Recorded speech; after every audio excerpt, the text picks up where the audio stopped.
Yo, yo, yo, what's up? Yes, that's right. It's time for another episode of 30 Years Ago this month.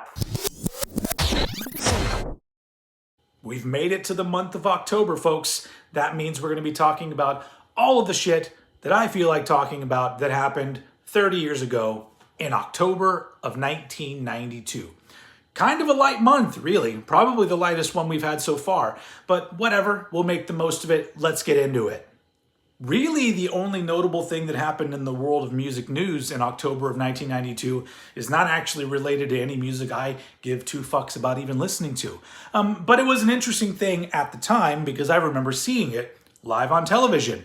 On Saturday Night Live, the musical guest was none other than Sinead O'Connor. And I was completely uninterested in her then, and I still am now. But I remember I was a big fan of Saturday Night Live, so of course I was watching it and not really paying attention. And then at the end of her musical performance of whatever song it was, she holds up a picture of the Pope, of whoever was the Pope at the time, and she rips it up. And she says, "Fight the real enemy." And, I was like, okay. And I just remember it seeming kind of awkward. And I guess it was for a lot of people. But, she had a point to make, and it was a protest, and more power to her. But it's just one of those things that happened, and at the time, I was like, I don't care. And honestly, I don't really even care today. But it was interesting. It's a thing that happened. It was a big controversy. And to be completely honest, I almost feel like if she hadn't done something like that, would we even be talking about her today? Some people would be, but those aren't people that are going to be watching my channel anyway. So let's hop over to the music charts. Folks, just bear with me. Because, of course, the number one single in America, again, for this month, is the Boyz II Men song, "End of the Road." Like I said, it was a monster, and it dominated the charts for a very long time, apparently also in other countries as well. So good for them, because it's a great song, but we've already talked about it. So let's move on to the album charts, which it's good news, bad news, okay? Which one do you want first? I'll give you the good news first. The good news is, for the first week of October, the number one album, once again, was the Billy Ray Cyrus album, "Some Gave All." But guess what? The good news is, that's the last month that album dominates the charts. So we can say sayonara to Billy Ray Cyrus. Good riddance, sir. Now comes the bad news. The number one album for the rest of October was the album "The Chase" by Garth Brooks. So things did not get much better. But whatever. I mean, it's so funny, all these classic albums that people talk about from the 90s, and maybe it's just because I don't give two shits about country music, but I don't ever hear anybody say, remember that classic Garth Brooks album, "The Chase"? Now let's move over to movies. The theater. What were people watching in the cinema, as they say in other countries? The number one movie for the first week of October was the same as the last week of September. That was the Daniel Day-Lewis movie, "The Last of the Mohicans," which I still have not seen and do not care to see. Nothing against the Mohicans, but it just looks like an utter bore. But then all of a sudden things got action-packed for the rest of the month of October. The number one movie in America was the Steven Seagal movie, "Under Siege." So the interesting thing here is that I don't know if I've actually seen Under Siege all the way through, because sure, it was a big action movie and it was I guess technically a blockbuster at the time, but even being an action movie fan at the time, I was not on board with Steven Seagal. He seemed like a cheese ball. And I guess it's come full circle where I think a lot of people think he seems like a cheese ball. And the movie itself, I just remember catching little bits of it on TV, maybe eventually on HBO. Maybe I watched it on VHS. I don't fucking know. But all I remember was that my overall perception of the movie is that this is really bad.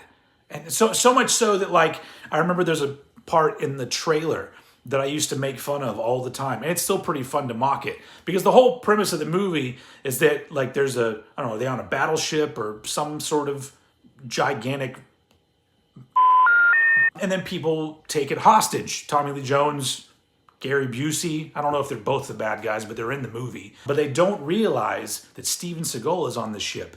But he's not, he used to be in the military, but now he's just a cook. And that's literally the line from the movie, where like the lady in the movie is all like, "Are you going to be able to do something about this?" And he's like, "No, I'm just a cook." Are you like some special forces guy or something? No, I'm just a cook. Oh my God, we're gonna die. But the rest of the details of the movie, I'm assuming that the cook wins in the end of the movie. But I don't remember anything else about it. But the weird thing is, so like I said, it's in my brain as a bad movie. But I looked it up, and it's got a 79% on Rotten Tomatoes. Should I give Under Siege another shot? Maybe so. I don't know. Maybe I've been giving Steven Seagal a raw deal this whole time. I don't know. Put it down in the comments. Should I bother with Under Siege? Let me know. Okay, now let's move on to the most important part of the episode, the albums that came out in October of 1992. Obviously, these are just the ones that I feel like talking about. Other noteworthy things came out, but I'm just narrowing it down to a few. On October 1st, this album was released, the first album from Lagwagon, which is called Duh. For those of you who don't know, the Lagwagon are a punk rock band. I would say that they are closer, especially the first few albums, closer to a crossover or a thrash thing, but still too punky to be called thrash. I've talked about bands like this on my channel, and it's the kind of punk rock that I love. I guess you would call it skate punk. It is fast, it is technical, a lot of stops, a lot of interesting riffs. Some of it's hard to play. There's solos in it. And this is like, when it comes to that style, I think this is the most skate punky of anything they did. And I love it. There's the dudes with their Lagwagon on the back of the album there. Fun facts, this was produced by Fat Mike from NoFX, and it was released on Fat Records. In fact, it was the first actual album released on Fat Records. Before that, it was just, I think, an EP and a single. So this was the first full-length album on Fat Records. And it is fantastic. The first three Lagwagon albums, to me, are unfuckwithable, especially the original lineup with Derek, is it Plourde or Plourde? I've never known how to pronounce his name. Rest in peace. He unfortunately passed away in the early 2000s, but he is a fucking monster of a drummer, and he's on this. And so, yeah, first Lagwagon album, Duh. Moving on. On October 6th, we got the second album from the Seattle grunge band Grunt Truck, a lesser-known grunge band, but fabulous nonetheless. This album, the album is called Push. There you go. And it's a fantastic album. It's grunge on the heavier side of things. Do you like Alice in Chains? This is going to be a little more up your alley if you don't already know Grunt Truck.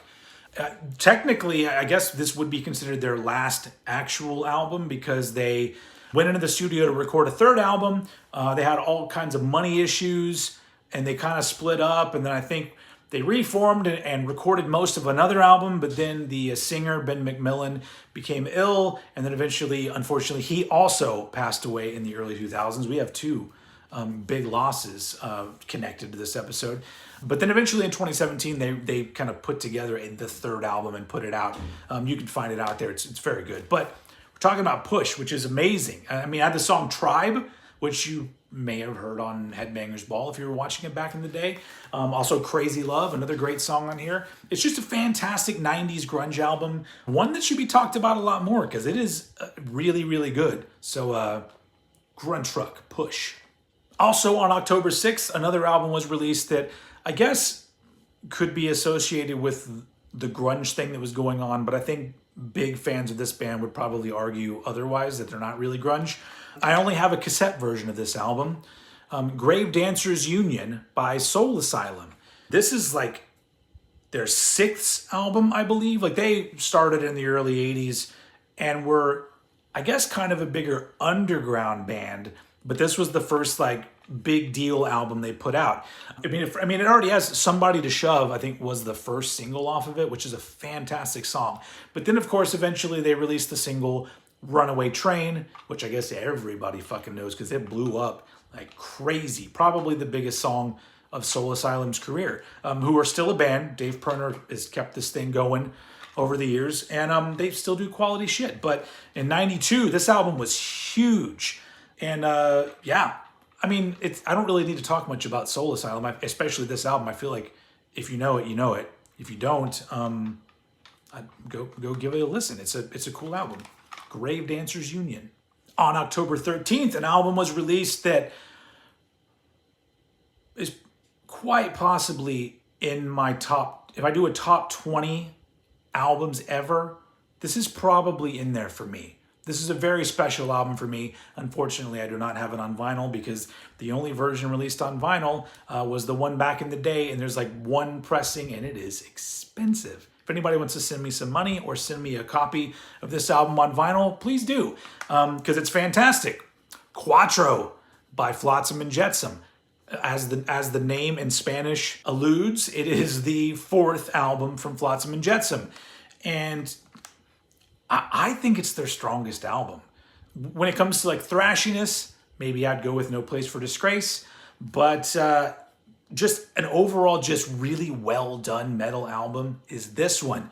And I remember when it came out, I got it on cassette too. That's how much I love this one. When it first came out, I had it on cassette. This isn't the cassette I had back in the day because I wore that motherfucker out. I listened to it so much. It was such a big deal because I was like, man, all the songs are amazingly well written. Eric KK's vocals sound fantastic. Even this day, the production, I think I talked about it on an early episode of Old Bollocks with Howard H. Smith from Acid Rain. I think we talked all about how great this album is. Go find that episode. It was probably episode 2 or 3. I don't know. Back when we used to do classic album kind of talk at the end of the episode. But yeah, fantastic album.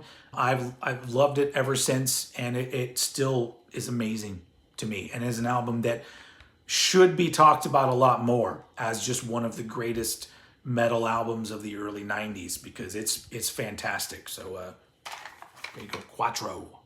All right, last up, an album that I don't have any copy of, but I would like to have one day. On October 20th, the 6th album from the band DRI was released, and it is called Definition. And probably was the first full DRI album I ever heard. I think before it, I just heard songs. And so it's a special album for me because it was my introduction, and I still think it's very well done. It's probably the most they veered a little tiny bit away from the crossover thrash thing, just a little bit. There's still a lot of it on there. The album sounds great, and it's just, do you like DRI? I mean, some people don't, some people do. I happen to really like them. But yeah, Definition's a cool album. Don't have a lot to say about it because it's an album that kind of came out, and it's a DRI album, and that's kind of all. It's kind of all there is. But yeah, that means that is it for October 1992. So we only have 2 months. I mean, if you know the months of the year and you know math, you know that we only have 2 more months to go for 1992. I can't believe it seems like this year has just kind of flown by. Thank you all for coming along with me on this ride. I will most likely be starting it again in 2023, but who knows? But for now, you got 2 more from me. So thank you very much for watching, and I will see you all again next month.